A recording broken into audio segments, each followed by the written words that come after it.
I want to talk to you about how important it is to take care of your hair. I got sick a couple years ago and a lot of my hair fell out, and I was also coloring my hair at the time. So what wasn't falling out at the root was just breaking off at the ends. So I recently just cut it, and this is all that I pretty much have left. While this hair is really cute, I don't think that it would help me make any money. And that's totally okay. So, and I'm really glad about that because I don't even want to be doing anything with my real hair. Like, I don't want to put heat on it at all. So I went and invested in this is a full lace wig. So if you're not familiar, these lace wigs have this mesh in the front and it goes all the way around to the ear. And even in the back, there's the lace. So if I wanted to make this look seamless, like if I was going to pull the wig up, which I can with this one, it would totally work. Now you have lace front wigs, which is just the front here that's lace, and then the back will just be like a regular wig. But I wanted to make sure that I was unclockable at work because I like to do pull tricks. And that's really key for me, that if I flip upside down, that no one can see that this is not my real hair. This is a human hair wig. It costs me a pretty penny to have it custom made, but it is by far the best investment that I've ever got on my dancer career. It was made by a guy named Noah. He has an Instagram profile called What Wigs, and all of his products are featured there on his Instagram. So if you're interested, check him out. He's awesome. Anyway, so I am going to put this wig on, and then I'm going to show you how I take it off. The key thing about putting a wig on is that you want to put a wig cap on over your real hair before you go and put the wig on itself.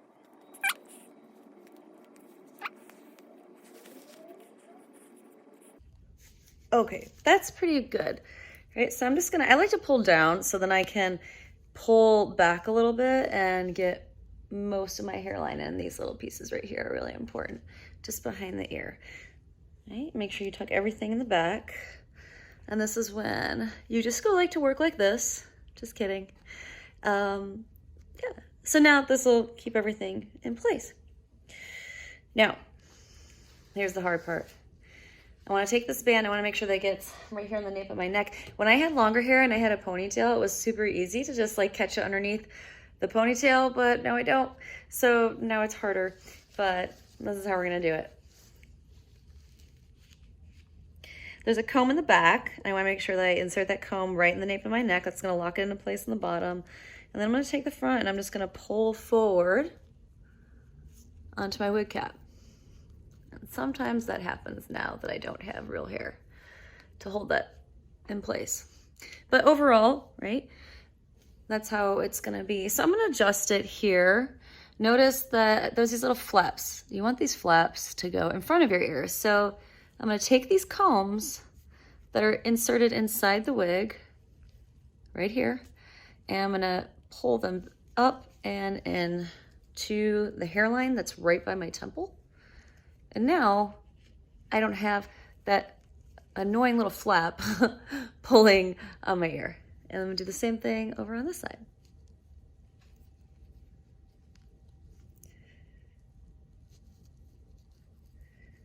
And just like that, in an instant, I have become Aurora, which is great because no one recognizes me outside of work.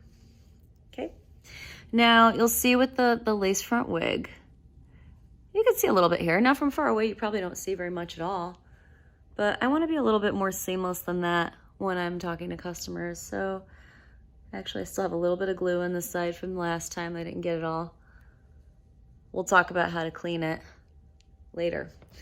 But I'm gonna use this product now. It's called Got To Be. This is a like ultra super intense styling gel. And it basically is glue. So remember, you're putting this on your hairline, and the last thing you want to do is just like rip this wig off and rip out all of your baby hairs. So there's a key way to remove this.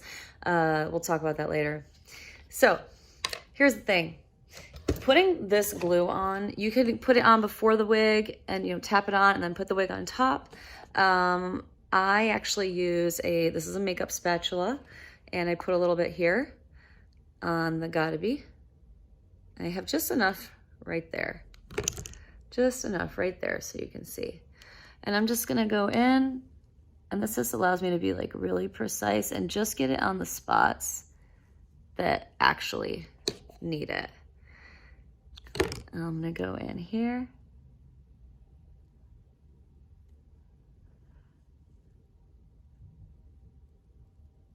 Right underneath that hairline. And then just press down. It takes a little while for this to set, a couple of minutes. You can also cheat a little bit and use your hair dryer to help it set if you're really in a hurry. And I actually don't glue my back. I don't glue the back down. I've been kind of lazy lately. That's just a personal preference. But if I were gonna be doing like a pole show or something where like the costume, my look is like the feature part of my performance or a principal part of my performance, I definitely want to glue that down. I don't want anyone to see that.